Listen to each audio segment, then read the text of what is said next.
भाई जो गुरु बचन पे डट गए, कट गए फंद चुरास। प्रश्न, बारात का प्रचलन कैसे हुआ?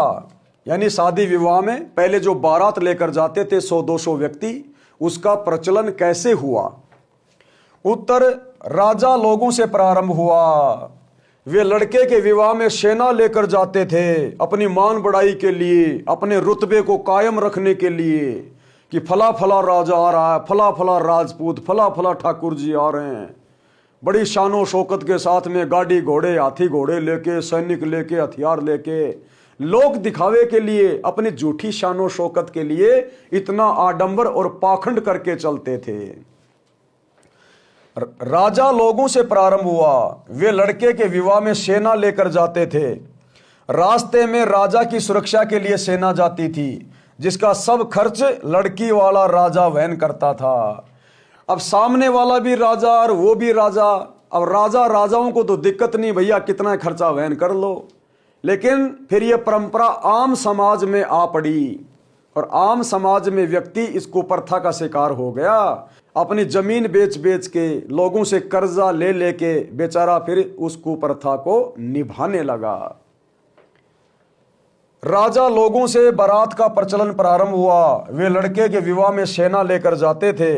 रास्ते में राजा की सुरक्षा के लिए सेना जाती थी, जिसका सब खर्च लड़की वाला राजा वहन करता था। सेठ साहूकार दहेज में अधिक आभूषण तथा धन देते थे। वे गांव के अन्य गरीब वर्ग के व्यक्तियों को दिहाड़ी पर ले जाते थे, जो सुरक्षा के लिए होते थे। उनको पहले दिन लड़के वाला अपने घर पर मिठाई खिलाता था। लड़की वाले से प्रत्येक रक्षक को 1 चांदी का रुपया तथा 1 पीतल का गिलास दिलाया जाता था। जो गरीब वर्ग अपनी गाड़ी तथा बैल ले जाते थे, उनको कुछ अधिक राशि का प्रलोभन दिया जाता था। पहले जंगल अधिक होते थे, यातायात के साधन नहीं थे। इस प्रकार यह एक परंपरा बन गई। उस समय अकाल गिरते थे, लोग निर्धन होते थे। कोई धनी अकेला मिल जाता था तो उसको लूटना आम बात थी। इस कारण से बारात रूपी सेना का प्रचलन हुआ। फिर यह एक लोक दिखावा परंपरा बन गई, जिसकी अब बिल्कुल आवश्यकता नहीं है। चलो, उस समय तो लोगों की आवश्यकता थी उनको साथ में लेके जाना, लुटेरों के डर से या अन्य किसी भय से।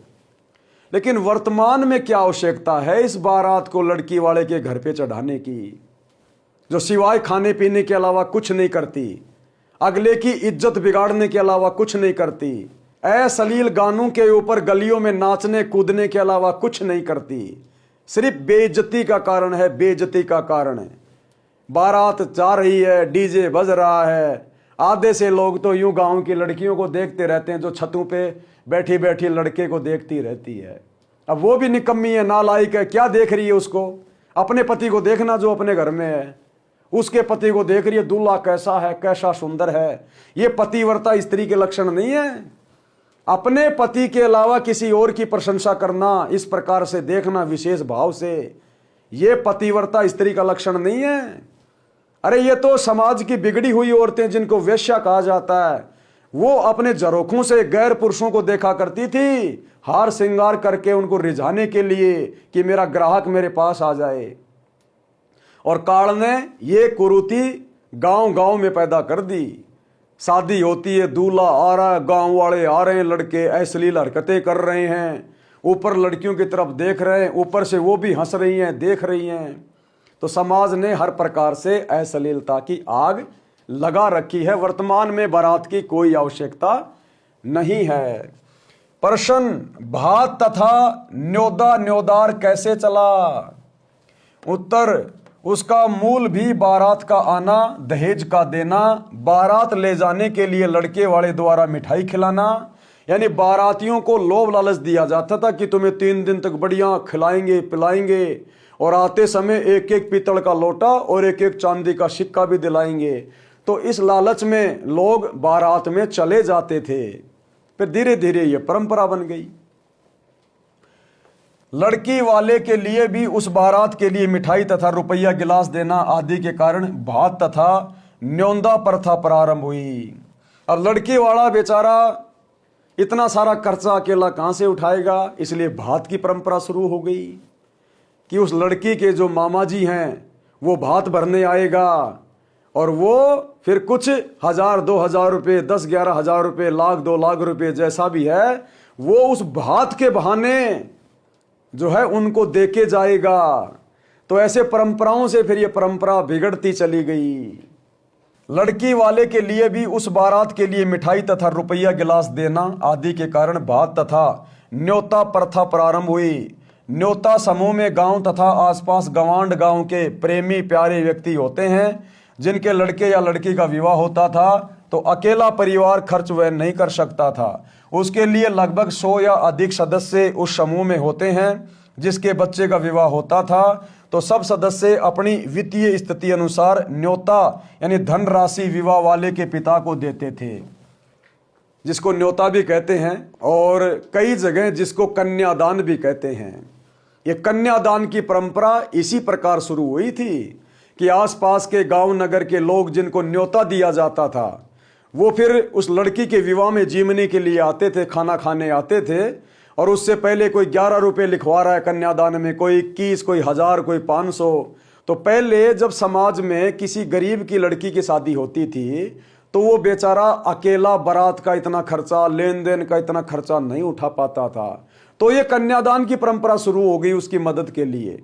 आसपास के लोग वहां आते थे, खाना खा जाते थे और कन्यादान के नाम पे कुछ उसकी धन देकर मदद कर देते थे। तो इस प्रकार से ये कुप्रथाएं समाज के अंदर प्रचलित हुई हैं। जिसके बच्चे का विवाह होता था तो सब सदस्य अपनी वित्तीय स्थिति अनुसार न्योता विवाह वाले के पिता को देते थे, यानी कन्या राशि के रूप में। कोई 100 रुपये, कोई 200 रुपये, कोई कम, कोई अधिक, जो एक प्रकार का निःशुल्क उधार होता था। यानी जो कन्यादान होता था वो वापस नहीं देना होता था, चुकाना नहीं होता था, उस पर ब्याज नहीं देना पड़ता था। सबका न्योते का धन लिखा जाता है। प्रत्येक सदस्य की बही यानी डायरी में प्रत्येक विवाह पर दिया न्योता लिखा होता है। इस प्रकार विवाह वाले परिवार को धन की समस्या नहीं आती है। भात क्या है, ये भात क्यों शुरू हुआ? भात भी इसी कड़ी में भरा जाता है। बहन के बच्चों के विवाह में कुछ कपड़े तथा नगद धन देना भाई द्वारा की गई सहायता भात कहा जाता है। जो धन बहन को लौटाना नहीं होता। जिन बहनों के भाई नहीं है वे उस दिन अति दुखी होती हैं, एकांत में बैठकर रोती हैं। और भाई और बहनों, ये परंपराएं तो समाज में काल प्रेरणा से शुरू हो गई, लेकिन उन नादानों को ये नहीं पता सतगुरु के ज्ञान के बिना, शास्त्रों के ज्ञान के बिना, परमात्मा के विधान के बिना आज भले ही वो भात परंपरा में अपनी बहन को धन दे रहा है, पैसा दे रहा है, कपड़ा दे रहा है, कल को उसकी बहन ने वो चुकाना पड़ेगा। ये इस काल का अटल विधान है। एक लेवा एक देवा दूतम, कोई किसी का पिता नहीं पुतम। ऋण संबंध जुड़ा सब नाता, अंत समय सब 12 बाटा। आज वो भाई भात भरकर, छूचक भरकर जो अपनी बहन की मदद कर रहा है फ्री में, कल को वो बहन जब मरेगी तो फिर वो गाय बनेगी, भैंस बनेगी और अपने भाई के घर पर दूध दे देकर, लट खा खा के, इंजेक्शन खा खा के उसने अपने भाई को दूध दे देकर और वो अपना ऋण चुकाना पड़ेगा। ये इस काल का भयंकर षड्यंत्र है। या वो भाई बनेगा कुम्हार और बहन बनेगी गधी और उसने लट खा खा के 24 घंटे काम करके अपना वो ऋण चुकाना पड़ेगा। आज वो व्यक्ति अपनी लड़की की शादी में जो कन्यादान लिखवा रहा है, कल को उसने वो चुकाना पड़ेगा। उन सब का बैल बनके, उन सब के खेतों में कमर तोड़ मेहनत करके। ये काल का विधान है, रूल है। इसलिए सतगुरु रामपाल जी के भक्तों में ये परंपराएं नहीं है। केवल 17 मिनट में रमेणी पद्धति से, वैदिक सनातनी पद्धति से विवाह होता है। ना कन्यादान, ना भात, ना छूचक, ना लेन, ना देन, ना बैंड, ना बाजा, ना घोड़ी, ना बाराती, ना कोई आडंबर, कुछ नहीं। तभी तो हम भक्ति सफल कर पाएंगे। अन्यथा समाज की परंपराओं में उलझे रहेंगे तो कैसे हमारी भक्ति बनेगी? एक तरफ तो हम मटके में पानी डाल रहे हैं और नीचे से छेद कर दिया तो पानी मटके में कैसे रुकेगा? तो एक तरफ तो सतगुरु से उपदेश लेके भक्ति कर रहे हैं अपने मोक्ष के लिए, आत्म कल्याण के लिए, भक्ति धन जोड़ने के लिए, और भक्ति रूपी मटके में हमने नीचे से छेद कर दिया इन परंपराओं वाला, लेन देन वाला। तो हमें तो काल यहीं पर बुलाकर रख लेगा, यहीं पे फंसा के रख लेगा। इसलिए गुरुदेव भगवान कहते हैं कि भक्ति मार्ग पर यदि आपको सफर करना है, यात्रा करनी है, तो आपने इन सामाजिक परंपराओं का, कुप्रथाओं का, रीति रिवाजों का, त्योहारों का, व्यर्थ के लेन देन का, आपने ये बोझ यहीं छोड़ना पड़ेगा, यहीं पटकना पड़ेगा। और जिस विधि से, जिस मर्यादा से, जिस रीति रिवाज से आपको सतगुरुदेव अपने सामाजिक कार्य करने के लिए कहेंगे, निर्देशित करेंगे, हमने उसी मर्यादा में रह के अपने सारे सामाजिक कर्म धर्म करने हैं और अपने बच्चों के संस्कारों को निभाना है। अगर सतगुरु की मर्यादा से एक कदम भी मनमाने तरीके से समाज की देखा देखी लोक लाज में आकर एक कदम भी यदि बाहर रख दिया, उसी समय सतगुरु की भक्ति से हमारा कनेक्शन डिस्कनेक्ट हो जाएगा। पीढ़िया, ये पीढ़िया क्या है? जैसे बच्चा उत्पन्न होता है तो बहन के घर में भाई कुछ कपड़े लेके जाता है, कुछ धन लेके जाता है, उसको कहते हैं पीढ़िया। लड़की को संतान उत्पन्न होने पर मायके वालों की ओर से जच्चा के लिए, जच्चा कौन होती है? उस छोटे बच्चे की माँ। जच्चा के लिए घर का देसी शुद्ध घी, कुछ गोंद घी, आटा भूनकर गोला, अजवाइन, काली मिर्च का मिश्रण गोंद कहलाता है। यानी अजवाइन के लाडू बनाए जाते थे जब किसी के घर में बच्चा होता था, आज भी बनाए जाते हैं। जिस माता बहन को बच्चा उत्पन्न होता है तो उसकी शारीरिक कमजोरी को ठीक करने के लिए गोंद और अजवाइन के लड्डू बनवाए जाते हैं, उसको खिलाए जाते हैं ताकि उसकी कमजोरी बहुत जल्दी रिकवर हो जाए। तो इसी प्रकार पहले वो अजवाइन के लड्डू, गोंद के लड्डू, बच्चे के कपड़े, बहन के कपड़े, बहन के सास ससुर के कपड़े, उसके पीहर से उसका पिता या उसका भाई लेकर जाता था। नवजात बच्चे के छोटे छोटे कपड़े, जुगले भी मायके वाले तथा लड़की की ननदों द्वारा लाए जाते हैं। ये परंपरा है जो कपड़े 1 वर्ष के पश्चात व्यर्थ हो जाते हैं। अब बच्चा उत्पन्न हो गया, अब बच्चा तो है 15 दिन का, 20 दिन का, और 50 उनके रिश्तेदार हैं, हर कोई आएगा है। कोई उस बच्चे के 3 कपड़े ला रहा है, कोई 4 कपड़े ला रहा है, उसकी 50 ड्रेस इकट्ठी कर दी। अब 1 साल के बाद वो बच्चा बड़ा हो जाएगा, उनमें से एक भी कपड़ा काम नहीं आएगा, वो फेंकने पड़ेंगे या उनकी गुदड़ी बनानी पड़ेगी। तो ये व्यर्थ की परंपरा है, व्यर्थ का पैसा बर्बाद करना है। ये खाली समाज की कुप्रथा है, ये देखा देखी वाले कर्म, मनमाना आचरण सतगुरु के शरण में आने के बाद हम भक्तों ने छोड़ने पड़ेंगे, त्यागने पड़ेंगे। और इस प्रकार से बहन भाई के ऊपर एक दूसरे का कर्ज भी चढ़ रहा है, जो अगले जन्मों में एक दूसरे के पशु बनकर उतारने पड़ेंगे। यह परंपरा है जो कपड़े 1 वर्ष के पश्चात व्यर्थ हो जाते हैं। इस तरह की परंपरा को त्यागना है, क्योंकि जीवन के सफर में व्यर्थ का भार है। आप अपनी बेटी की सहायता कर सकते हैं, जैसे गाय भैंस लेनी है, बेटी की आर्थिक स्थिति कमजोर है तो उसको नगद रुपए दे सकते हैं। आप उधार रूप में अपनी बेटी की, अपने रिश्तेदारों की चाहें तो मदद कर सकते हैं, परंतु विवाह के समय नहीं। लेकिन शादी के समय आपने ना अपनी बहन की मदद करनी है और ना अपने किसी रिश्तेदार की मदद करनी है, क्योंकि शादी एक व्यर्थ की परंपरा है। और हमने तो, सतगुरु के भक्तों ने तो इन परंपराओं में जाना तो दूर, हमने सहयोग भी नहीं करना, ना पैसे से ना ही शारीरिक रूप से।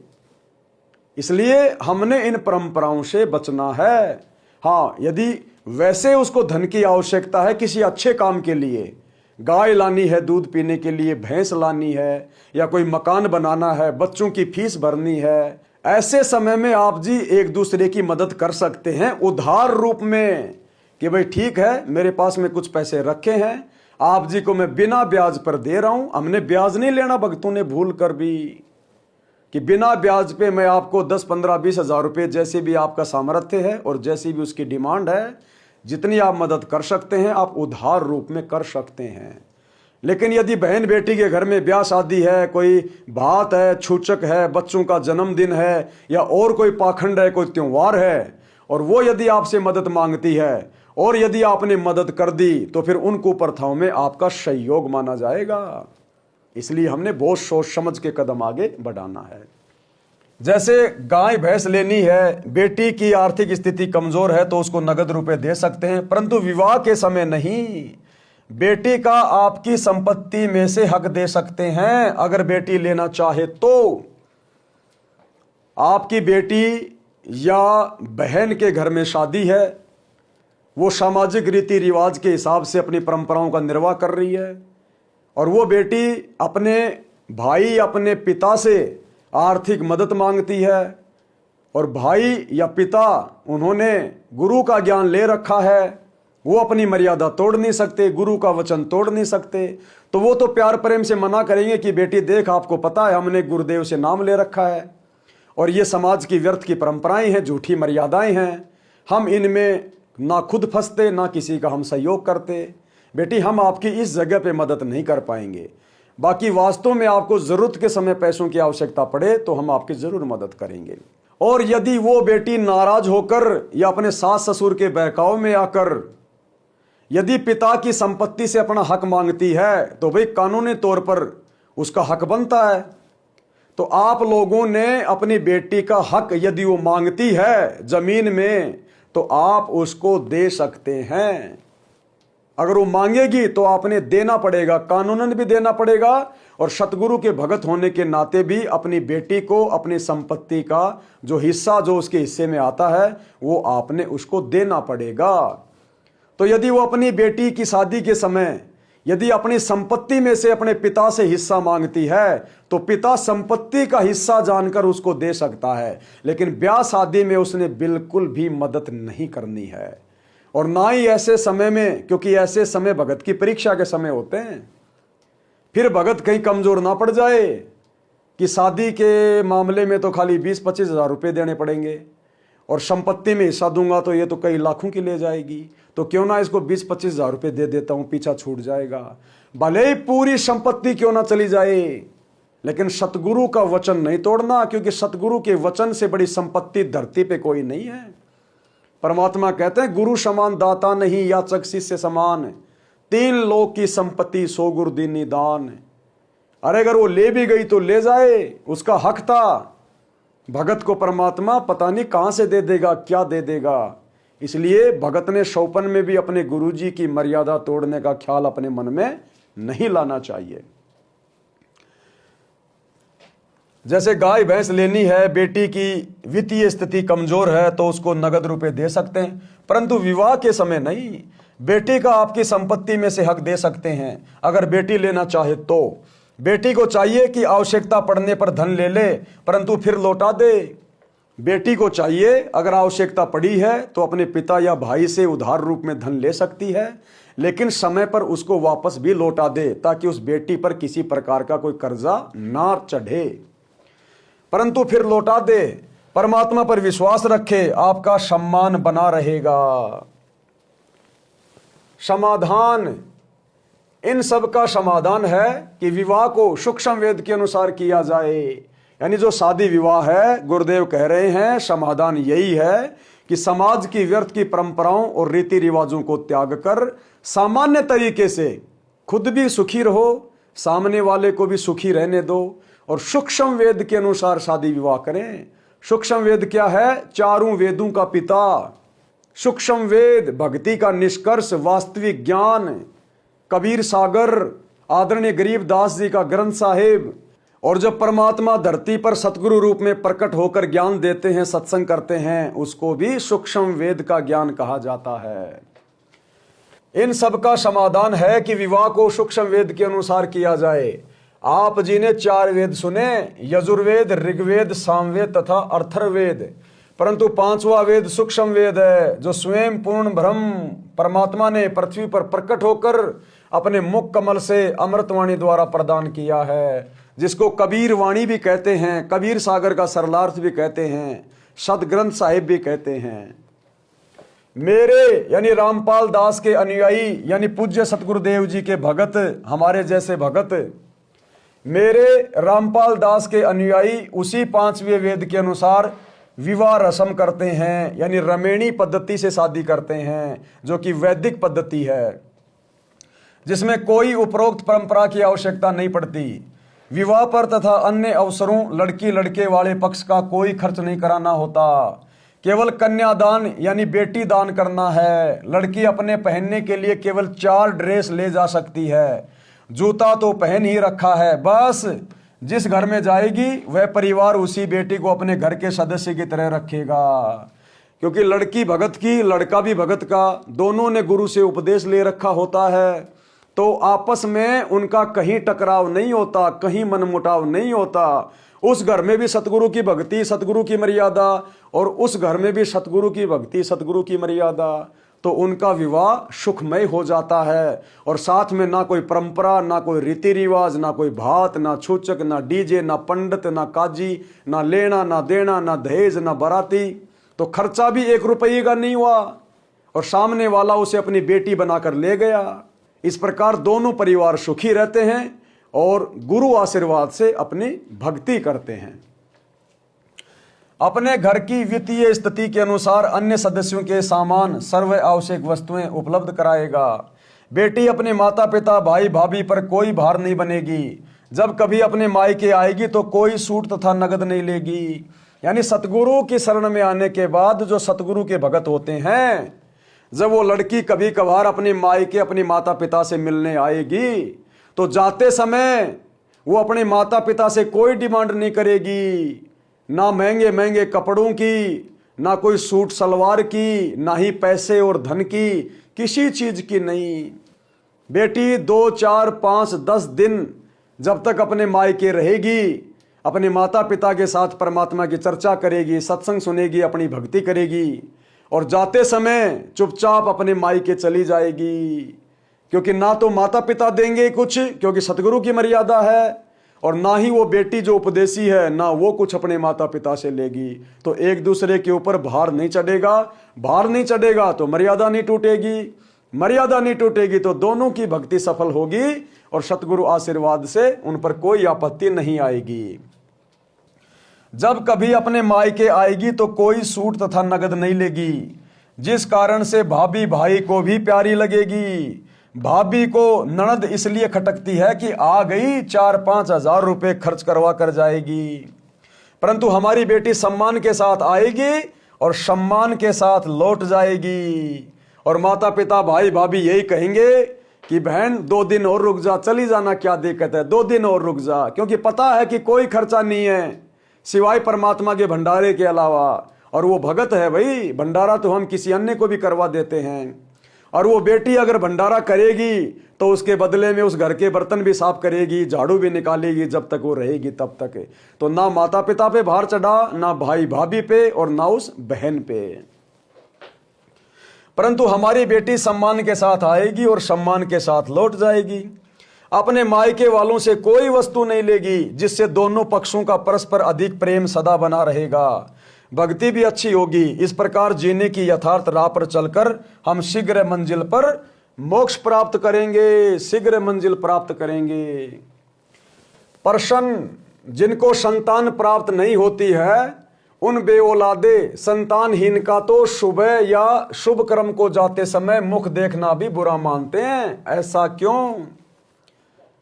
सवालकर्ता ने सवाल किया है कि समाज में जिस प्रकार से पुरानी परंपराओं के तहत या लोक वेद के आधार से जिन बहन बेटियों को संतान उत्पन्न नहीं होती है, उनका तो सुबह सुबह मुंह देखना भी अशुभ माना जाता है, उनको बांझ की संज्ञा दे दी जाती है। तो समाज में ये कुप्रथा क्यों पड़ी, इसका क्या कारण है? क्या वास्तव में उन बहन बेटियों का मुंह देखना अशुभ होता है? क्या बेऔलादा इंसान वास्तव में बुरा होता है? क्या वो पापात्मा होती है, या फिर कोई बहुत अच्छी धर्मात्मा होती है जिस कारण से उसके घर में परमात्मा संतान नहीं भेज रहा? तो भाई और बहनों, कल रात्रि 8 बजे हम सवालकर्ता के इस जवाब को सतगुरु रामपाल जी परमेश्वर जी के कर कमल से लिखित इस पवित्र पुस्तक जीने की राह में पढ़ेंगे कि ये क्या कारण है, क्या कारण नहीं है। तो आज के वीडियो में केवल इतना ही। आप सभी से प्रार्थना है, यदि आप जीने की राह पुस्तक पर वीडियो नंबर 1 से ये वीडियो देखने शुरू नहीं किए हैं तो आप जी को जरूर देखने चाहिए। ये पुस्तक आपको वास्तव में जीने की राह बताएगी, आपको एक सभ्य समाज का सभ्य इंसान बनाएगी, आपके बच्चों में अच्छे संस्कार पैदा करेगी, आपको परमात्मा से भक्ति से जुड़ने की प्रेरणा करेगी, और आपके डामाडोल जीवन को सुखमय बनाएगी। तो आज की वीडियो में भाई और बहनों केवल इतना ही। गुरुदेव भगवान हम सभी को आज्ञा दें, इजाजत दें, सद्बुद्धि दें, आशीर्वाद दें। कल रात्रि 8 बजे सभी भगत भाई बहन फिर से लाइव जुड़िए आगे की वीडियो में। बंदी छोड़ सतगुरु रामपाल जी भगवान की जय। भाई जो गुरु बचन पे डट गे, कट गे फंद 84 के, कट गे फंद 84 के, कट गे फंद